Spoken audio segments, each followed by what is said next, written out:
Today on the Videomaker podcast, Chris and I talk really about how we approach buyer's guides here at Videomaker. So buyer's guides have quickly become some of our most popular content.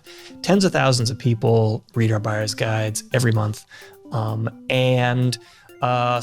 there's a lot of work that goes into these, not only just choosing what products should be featured in them, but also what categories we cover. And we talk about categories from cameras at the top level to subcategories of like cameras for YouTubers or microphones for video podcasters, that kind of thing. Talk about how we choose these different categories and also how we vet the products that come in. A lot of companies send us products for evaluation, and we look at them, we consider them, and we do our best to make a determination about what is the best product in this category. And we compare these things to product reviews, which product reviews, as we talk about in the podcast, are really difficult because what is great for one user is crappy for another user. And it's really difficult to say that in a review where everyone wants the bottom line. Is it good or is it bad? And is it better than everything else or not? So this is kind of inside baseball, but hopefully it's insightful. Hopefully it's interesting. If you like to read our buyer's guides, this will give you some clue into what's going on in our brains when we make these decisions. So let's get on with the show.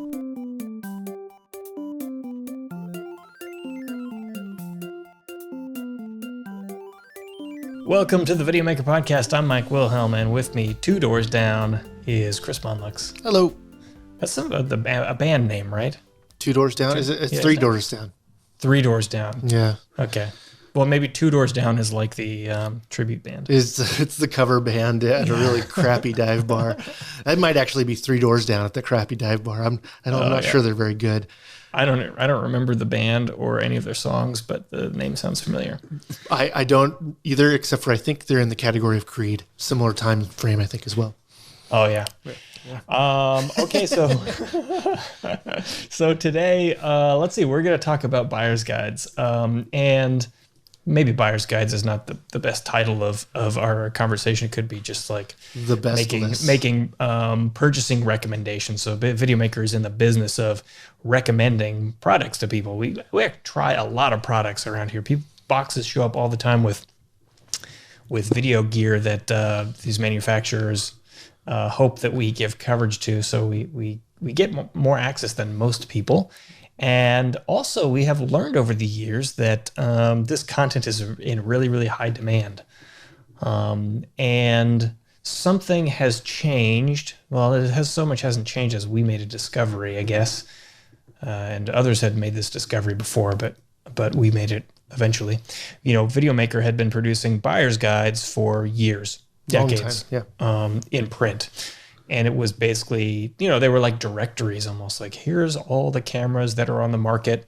And you could look at a big table, like a grid of specs, and compare them and go, okay, well, this camera is this much money and it has this resolution, but it's missing this other feature, whatever it is. Like enough information to make your head spin, that kind of thing. Yes, if exactly. You're not really looking at it, you'd be like, oh my God, where do I start? Yep. And that worked for a long time for print, in the age of print. But eventually, the age of print, kind of declined, is in continual decline. And now we're in the age of search. And we're learning that, people, for the most part, are not that interested in looking into this, all the details of all these cameras. Some people are. Yeah. Maybe the listeners of this podcast are interested in the details of every single camera. But for the most part, people want to know, like, okay, just tell me which thing to buy. You're like, this is my situation. Which camera should I buy? Or what light should I buy? And in today's world, especially today's world where you're not going to go into a store at all, likely, but that's, to ask someone that knows what they're talking about the complicated thing that they sell. And there's not, what are you going to go into Best Buy, go into Walmart? There's just, the experts, especially in our world, are only available in certain places in the country, and probably not open to the general public to find out this, that, or the other, go into a camera rental place or whatever. So, this is our, we have an authority to talk about these things, right? We are Videomaker. We've been talking about video production since 1986. So, especially in this space, we give our recommendations really to help people get through all the jargon and those big grids and all that kind of stuff. I'll make my eyes swim from it instead of you. And the goal is that we have we have a good breadth of all of the things, enough to be able to give recommendations on a specific thing. Yeah. You mentioned going into Best Buy. It just reminds me, I'm sure this happens to a lot of our listeners, maybe not everyone, but a good number of them. Those of you who are listening who are like enthusiasts about video production or photography or what have you, if you go into Best Buy, you really don't want to ask the person that works at Best Buy, like, can you tell me the difference between these two cameras? Because in all likelihood, they'll be like $150. Yeah, exactly. And it reminds me of the Parks and Rec, which I never really watched the show, but I did see this one clip which just hit home for me, where Ron Swanson, the Nick Offerman character, is at the hardware store, and the hardware store employee comes up to him and says, "Can I help you? Can I help you make a decision or whatever it was?" And he just turns to him and says, "I know more than you." That's I can't go to Best Buy, because if I heard that conversation going, I'd feel like I needed to chime in, like, you just happen to have an expert in the room. Let's talk. Yeah. And then the guy's like, get out of here. There's an insurance commercial right now of like, you don't have to just help people. And as you're getting turned into your parents, just offering advice to people in a store.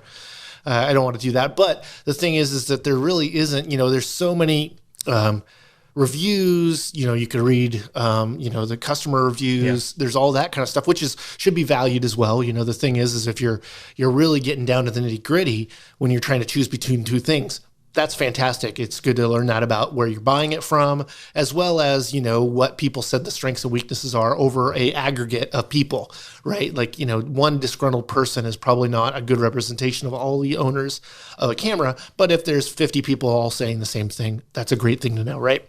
Yeah. But we look at those.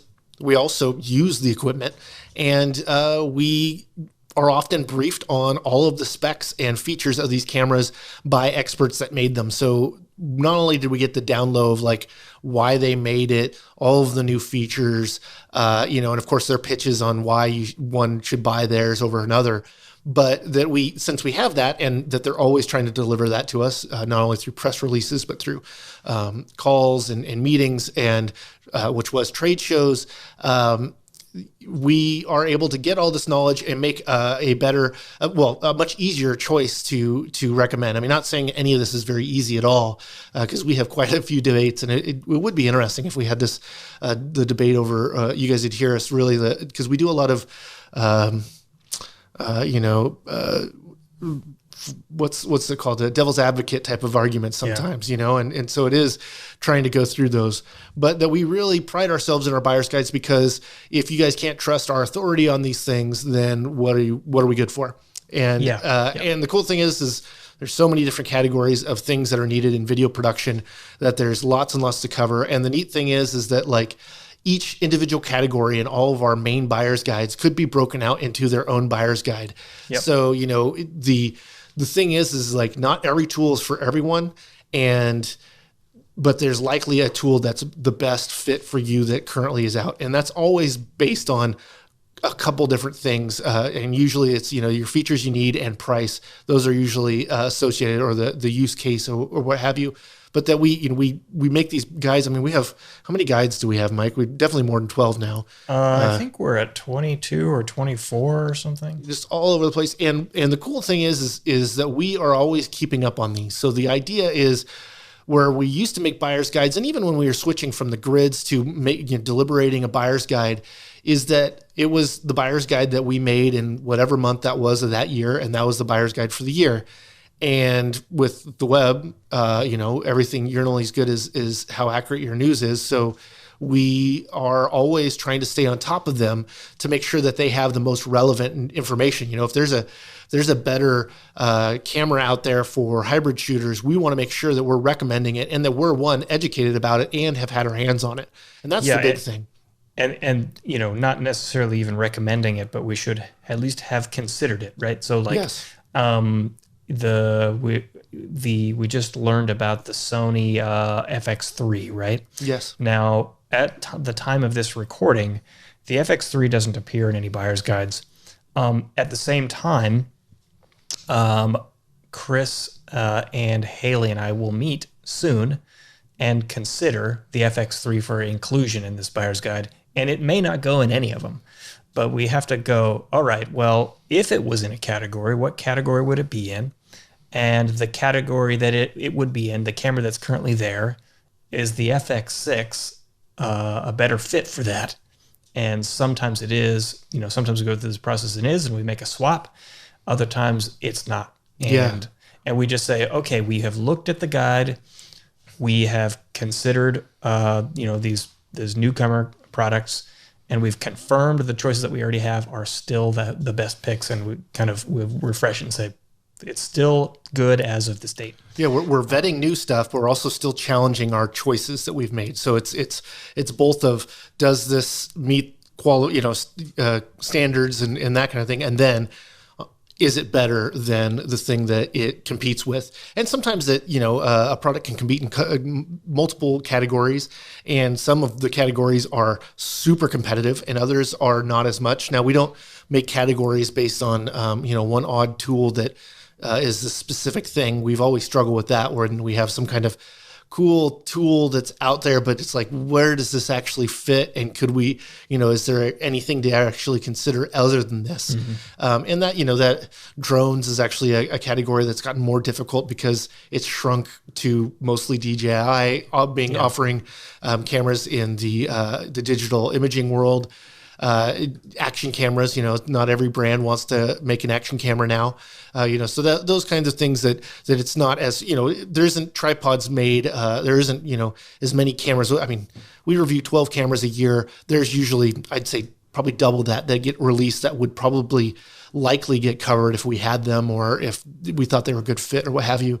But that, the tripods, there might be a new tripod from 2 brands a year.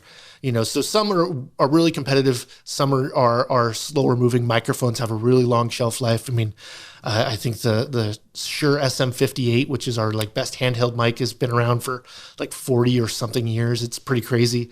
So we don't have any cameras on here that are 40 years old that we're offering. In fact, I don't think we have many that are more than 2 seasons old. By the way, maybe we should really consider best vintage film camera. Best. If you could find them. You could go to any pawn shop. I mean, it's like... But do they function? I had a lot of moving parts. I think those old Super 8 cameras... pretty tough. They're tough, and they're not that complicated. It's pretty simple technology. Just like the coordination of the shutter and whatnot. Yeah. But, there's a lot of potential categories. We've written about a number of categories that we've gotten rid of because it's people just aren't interested. Here's an example of that category, which is camera rigs. So we had a guide for years which covered all the different cages and, shoulder mount systems and all that other stuff. And it turns out that really people weren't looking for this kind of stuff. Everyone just went shopping on their own and customized what it was that they needed. So it's I need to build a rig for the Blackmagic original cinema camera, and they would go do that. It's not like you're generically looking for camera rigs. Yeah. Very, very few people looking for that. And so it kind of reminds me of tires for your car. You're not going to consider a rig that doesn't fit your car or fit your camera. And then you're also then going to choose it based on whatever. So it's a lot more personalized there, but then it's also there's lots and lots of choices, but usually it's okay, the camera you want, and here's the 5 choices and you can base on your budget. And super easy. I mean, I always try to qualify things just in the way of when someone's asking me, and it's really interesting that I got into being camera reviewer, because for a long time remember having people ask me, what guitar should I buy, or this, that, or the other, just asking for advice. And it always is well, what do you want to spend? Well, let's find the best thing for your money. And that's really just our goal here is we want to give you the best value and give you the most features and whatnot. And, the thing is these aren't one size fits all things, but because of our categorization, we try to give you, the thing that we think is currently holding the best. And, what we've actually discussed a lot of is having runners up.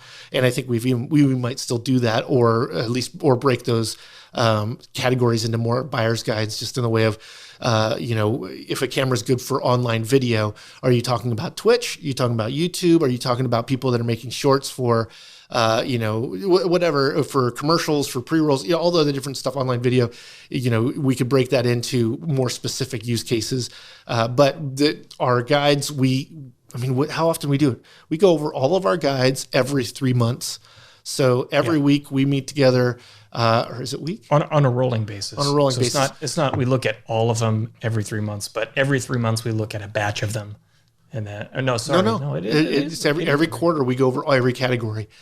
So within a quarter we go over every category. It's not just one meeting, but we look at it every week or every other week. We look at a chunk of them. And that's right. But that they're always being updated. We're always looking at them. And the other thing is that even when things come out that aren't part of that meeting, like cameras, they come out at a weird, especially this year, have come at a really weird pace. And so, every time something new comes in, we take a look at it. And the biggest thing about that's probably the most difficult aspect of all this is that we want to get our hands on it. And, although I think there are some recommendations in there that are givens that we didn't necessarily need to give a full run for its money, most everything I'd say we've touched and used and made sure that it is what it says it is and that it's better than the other things that are being considered for it. And it sometimes can be difficult. There can be a lot of things, especially around trade shows, that all of a sudden we have to look at everything because everything's offered. But that without that pacing, I imagine it takes the pressure off of some of these brands that don't have such a constant cycle of releases. Just not to have these trade shows, to have to do that. Yeah. But last year it seemed like everybody held back. So I think that we're seeing a lot more releases this year that are just kind of like, the hell with it. We got to keep moving because we have another, cameras in mind, what they're going to be releasing or whatever it is. Things are coming out anyway, which, it would be unfortunate for, the perfect wedding videographer camera marketed that way to come out right now, being that people don't get together as much in that way. But I'm sure there are some cases like that. But like our buyer's guides, just last year in December of 19, January of 2020, we were debating our live streaming buyer's guide. And it was and it still is a very emerging market and category that we had a lot of debate. I think we got back to each other, back to the meeting 3 different times. And it's still, this year we've had, because live streaming has really had its moment, and video, online video and video conferencing and all the rest, that these tools have been very, very useful in that kind of communication. That it's been from didn't exist to being one of our most popular, and being a category that we're talking to that wasn't even on our top of our list before, or even had traffic enough for that. Live streaming's been around for a long time. We've been live streaming with Videomaker for 7, 8, maybe even longer. But we were using we weren't going on YouTube, that kind of thing. But we've been, following along with it all. And the brands that exist in this world are already brands that have known us. So unless they're a new company, these are companies that are broadcast companies or companies that have made tools in that world. So we've already on their list to communicate and tell us about these things. So we're always testing our choices to the best things that are out there, which I think is really why we continue to get ranked for the buyer's guides. Why they are, when you choose your best desktop computer, that you might find our guide for video, and so we work really hard on it. And the biggest thing it's so funny because Mike was saying, it's like Christmas around here. We get a lot of boxes of things, and all I think about anymore, not like, what's in the box? It's how am I going to get rid of this cardboard? It's so funny. I mean, we get stuff so much, and I'm not trying to, I still love it. I absolutely adore it. But it's still like, that's my first thought, is not like, what's in the box? It's like, oh man, where am I going to put the box? Or can I just throw it away or whatnot? It's because that's the burden, which is a funny burden to have when you're getting lots of things in the mail. There's this thing about the buyer's guide, with buyer's guides in general, which I think is particularly valuable for our industry, which is, Normally, with other types of products that you might go read reviews about, you can go look for reviews, and then you can kind of take all the products and you sort by best review to worst review and make some kind of conclusion, right? Like, my wife and I are going to watch a movie tonight, and we're going to come up with 3 or 4 movies we want to watch, and we're going to go on Rotten Tomatoes, and whatever has the highest score, we're going to watch that. Movies are like it's really easy to say best or worst, good or bad, because it's like, were you entertained? Yes, it was a good movie. Yeah, we have a lot of aggregate data from that stuff, right? Yeah, There's a lot of exactly. But cameras and tripods and microphones, that's not the case. Yeah. So we could take a camera, let's just say like the Sony a7S III. We could say, boy, if you're like this type of shooter and you shoot this way, this is fantastic. It's the best. But if you shoot this way and you shoot this kind of stuff, it's no good. It's not going to work for you. So how do you review that? How do you give that a score, right? Like, how do you put the star rating on that when for one group of people it's the best thing they can buy, and for another group of people it's garbage? The buyer's guides allow us to take a category like cameras and break it into use cases. So we can say things like, if you're making YouTube videos, this is the camera to go with. But if you're doing events, this is the camera. And if you're making movies, this is the camera to go with. If you're short on budget, if you have a low budget, this one's the camera. And what's funny is whenever I read, because I go through all of the reviews of it, especially when I get a new camera or something that I'm going to dive deep into.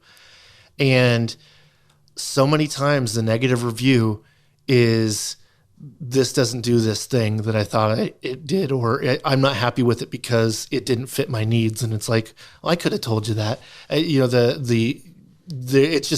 It's a poor pairing of equipment to use. And I think that's the super value for what we offer in that way. I mean, the thing is some of the things are so specific that you're not going to find 50 reviews for every tripod you're going to think about, because there's so many of them out there. Right. And it's like, how are they using them? All that kind of thing. Lights, another thing that's like, who would give a $5,000 light a 1-star rating? I mean, come on. There's certain things that are like, of course you're going to love it. You paid enough, you should love it. Mm-hmm. So then it's like, well, when things are great, what's the best?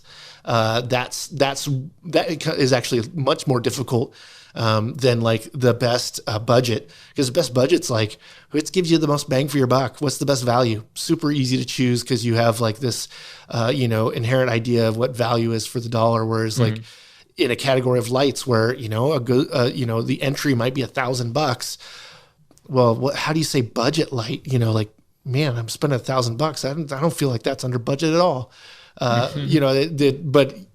you get what I'm saying. And the way that we get through it and the way that we look at the stuff. And the great thing is the big breadth of information we get, from when we meet with the trade shows. The cool thing is we then get contact with the brands. And then when I talk to the brands, I go, hey, we have these buyer's guides. We want to always be recommending the best thing. So what I want you to do is, as your brand, pay attention to those. And if you think that any of our categories we're wrong and your product is better, you need to tell me about that. And I need to get my hands on it, and I need to verify that. And because I want to be recommending that. And that, of course, the brands, they want us recommending stuff. I mean, this is something very valuable to them. And we're not doing it for that value, but that it's, that they're willful participants in it. So we're able to get our hands on stuff, and we're able to do those things where, if you, like, we have a lot of reviewers that I've known that they do a lot of their affiliate links with like B&H or Adorama. And because of that, they get some credit to be able to get something, bring it in, use it, do a review. And that's great. But I get stuff sent to me that I didn't even think I needed to look at. And then I'm impressed, we have more than just I'm choosing this one. It's like we could be surprised. We're not just looking at what's the current search ranking for tripods. Oh, it's that tripod. Let's look at it. Although that wouldn't necessarily be a bad idea, I guess. But that we're, looking at all of the gear that the brands are pushing at us, which is great because, of course, we're always aware of that newest thing, which is really fantastic. And that's really hard to replicate unless you're just on a bunch of mailing lists. There isn't, we are the one that's telling you these new things. It comes from from them to us out to the world. And we try to decipher that and filter it so that it can be, good applied knowledge for you when we present it. And so, sometimes it's getting cameras and stuff before it's released. The cool thing is when we're getting to do our year end, which is a little bit different list than these are, which is just best products. And there are fewer categories. And we're just talking the creme de la creme, the thing that was released in that last year, not considering anything outside of that year. And that we can call up a company and go, hey, we're looking at this category and we haven't checked out your thing. You have until next week to send it to us for us to consider it. And it's amazing how quickly things get to us when we say that. And and the cool thing is it's necessary, but it's like, if there's no motivation, that's always one that gets us things in hand, which is really the biggest qualification for all of this stuff, is that we're not going to recommend something that we can't verify. And so the recommendations are all going to be, really good. I think that's the grain of salt that you take with them is your application and making sure you're looking in the right place there. But we have it's pretty fantastic. I think they continue to get better, and the good thing is in a lot of them that we also tell you how to buy. So it's not only here are our picks, but here are all the things you should consider. Yeah. We're going to talk about that, I think, at a different podcast of really how to buy a camera or do those kinds of things, but that we are doing that, especially in our most popular ones, because we can justify spending the added energy to make sure that it's not only complete in here's the things to buy, but if these things don't qualify for you, here's what the jargon means that you need to decipher, and here's things to look out for. I think our camera buyer's guide, or DSLR mirrorless, is really fantastic and really pointing out those things that matter and they don't, because there's a lot of marketing things like the term RAW that may or may not be the same and that may or may not be as important to your line of work. Yeah. You mentioned being surprised, and one of the things that's always fun to look at is what are the most popular buyer's guides? What are people most interested in? Yeah. And I think this happens every couple months, where I'll be looking at the metrics and I'll say, hey, Chris, guess what is our number one buyer's guide right now? And I don't know, Chris, if this has ever happened. I don't think you've ever got it right. No, I have no idea. It's pretty crazy because it's if people don't know, a lot of traffic for most media sites comes from SEO. You search the search Google. Engine obviously, just Google. You search there, and the thing that ranks is the thing that gets the most traffic. And our guides are constantly that first ranking, which is awesome, but it's always surprising. Like our article that's currently doing well, that's not a buyer's guide, although it's kind of in that form of best green screen mobile apps. I didn't even know there was that big of a selection of mobile green screen apps to be as high performing as the article is. Yeah. But it's great because I think the thing is everybody's having fun. It reminds me of the dumb lawyer and the kitty that actually happened recently to a congressman yesterday. He was upside down in his video call. Oh, these are just amazing memes that I hope that live forever. But the God damn it, I don't know what I was getting to there. I started thinking about that video and made me think how awesome it was. Yeah, sidetrack. Yeah, well, so we always would think people are really interested in cameras. Yeah. It's people always ask, like, if we get emails, people will say, what camera should I buy? Or we meet people in person a lot, we used to meet them at the workshops. We used to meet them at IRL. Actually, we haven't met people in person in a long time, but because of COVID. But before that, people would always ask us, well, what camera should I get? It was number one question. Second to that is, should I get Premiere or Final Cut Pro? Yeah. So we would think, okay, well, buyer's guides, those got to be the top two most popular ones, but it hasn't been. It's been a number of different buyer's guides, and number one now, which is not a surprise to Chris, maybe a surprise to, I don't know, maybe our listeners would expect this. Smartphones, the best smartphones for video. And Chris, just an update for you, I guess. The smartphone for video buyer's guide is now twice as popular as the second most popular buyer's guide that we have, which happens to be desktop computers. Another another category which I wouldn't have expected to be so high. Yeah, the smartphone thing it doesn't surprise me when I think about it. It does when I think of like what we spend our most energy into, and that we aren't always making content about making video with your phone. But when you think of why people choose one phone over another, it's because of the camera. I mean, like, I think the metrics like 40 or 60% of people, their buying choice of why they choose the camera or the phone is the camera attached to it. Now, I think it's also, most of the things that our phones can do now, most people don't even use. So, it's not really, it's just interesting that and it makes sense because all the manufacturers are putting a lot of effort into the marketing of the cameras and all the rest that they can do, and how that's the place where they're competitively different. If you can have a camera or a phone with the same OS on it, what's the really defining factor? It's how it feels in your hand and those kinds of things, which are somewhat hard to market and value. Whereas, I have 4 cameras instead of 3, or ours shoots, this instead of that, or makes this easier. It's how many different times have they released a new iPhone, and the line item that they use to do their simple commercial is all about the camera. It's almost often, it seems like since they have been not communicating, you need a smartphone instead of a flip phone, which has been forever. It's been around that. And so it'll be interesting to see how that grows over time. Cause when I first started at Videomaker, one of my first meetings was with Clip at CES, and Clip makes, lenses that clip onto your smartphone. And they have a couple, they at first had like a case that you put your phone into, and then it clipped on, and it came with a lanyard so you could keep it around your neck. And all it was doing is the same thing now. The 3 lenses offer you 3 cameras in your phone, because now you have 3 different fields of view, and none of this stuff, because it's so small sensor, is ever going to be able to give you actual depth of field. But now they're doing AI depth of field, being able to analyze the scene, obviously doing it a lot better than Zoom does. But that, those are the types of things, or like the silhouette or whatever they call it, theater portrait lighting or portrait lighting, where they can make all the black and all that kind of stuff behind you. Like that's studio pretty mode, crazy. I think. Yeah, that's some amazing work that's happening in the complex computer that's in your pocket.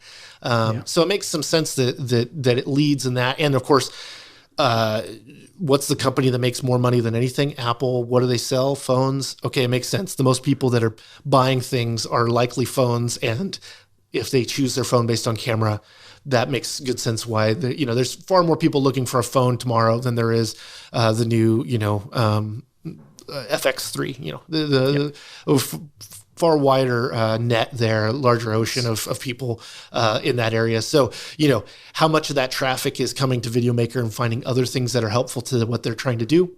I don't know. That might be interesting to know. But I bet you we'd find a higher hit rate on our content that is more specifically just video, like a video camera. Say if you came to our audience, to our place for our cinema camera recommendations, it's likely most of the rest of the site is going to be very interesting to you.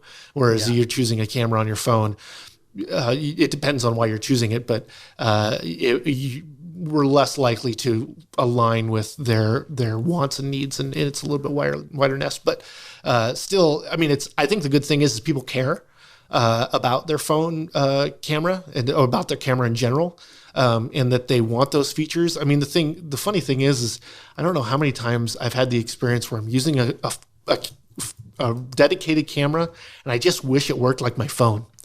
And it's like, I just wish this was just like, I could just put it into dummy mode and it would do like my phone, and then I can take it over. Or I wish this interface was actually easy to use, and unlike your phone, which is usually like you're using it at a high level without a whole lot of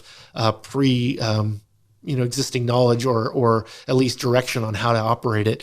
They usually make them pretty what's the word I'm looking for? Intuitive to use. You just get to using them, and they fit just right into what you're trying to do, which most cameras are definitely. They've been working on it. I don't know how many times I've heard marketing of like, it gets out of the way and lets your creativity lead and that kind of thing. And I don't think any of the tools, even computers, have quite gotten there yet. I'm still having to think about the technical, and maybe that's just me because I'm a total tech dude.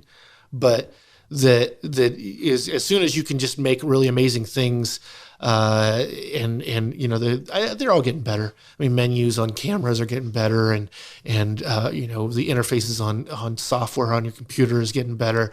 Even the control of your light is becoming more intuitive. So hopefully, design in general is getting that way. But that also means that those tools are going to be into the hands of more and more novelists. So hopefully their need for knowing how to use their equipment to the best ability will send them to us, really.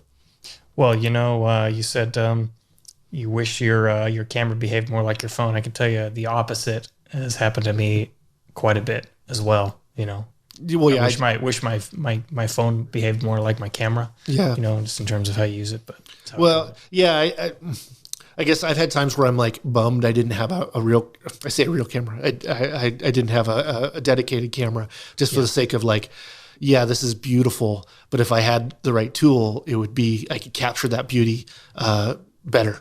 I think is really, I can express emotion better with the light that it's giving me than I can with my phone. But, I use my phone to remind me of things, and memories and that kind of thing. And it's like, oh, well, if it's just kind of a photo notepad, then it's fantastic for that. Even for beautiful things, I don't know how many times I've been in just absolutely gorgeous situation, and I'm happy that I have a camera in my pocket. Yeah. Well, let's see. Actually, maybe that is good on this topic. Yeah, we've been doing some short episodes. If anybody has any feedback on us for the length of them, we've been shortening them down just to see how different it is for our audience and that kind of thing. And I think around 30 to 40 minutes has been about typical. We're about, 35 minutes right now. So it's going on about that. And I think that if people are wanting longer ones, then let us know. I mean, they'll let us know, I guess, if they're listening through to the end. If you listened this far, then I guess it's working. Yeah, well, if you're at this point and you're like, damn it, I wish they just talked for 30 more minutes, then we're sorry. Sorry we couldn't distract you for another 30 minutes. But I have a hard time believing anyone would think that. But you're humble, man. Everybody wants to hear me talk. No. Okay, gotcha. Yeah. I guess I talk about myself. That's something I have learned through these podcasts. So yeah. I'm learning. Okay. Well, anyways, thanks everyone for tuning in. We'll catch you next time. Big thanks to everyone for listening. I hope you enjoyed that. I hope you found it interesting. Again, as I mentioned up front, this is kind of inside baseball. This is like a little bit of content strategy, but also, if you are the type of person who goes to our buyer's guides and uses them to try to get some insight about what products you should buy, I hope that this helped to instill some trust in us here at Videomaker, that we take these kinds of things very seriously. We want to make sure we're giving you guys the right recommendations. As always, if you've been listening to the podcast and you enjoy it, if you're listening on videomaker.com, we'd love it if you went to iTunes or Spotify or Stitcher or Google Podcasts or whatever they call it. Hit the subscribe button. It'll deliver the podcast straight to your mobile device every Monday morning, so you can listen to it while you're on the treadmill or working in the garden or in the car or what have you. It's super convenient for you and really helpful for us. So for Chris Monlugs and everyone here at Videomaker, I'm Mike Wilhelm, and you've been listening to the Videomaker podcast. We'll catch you next time.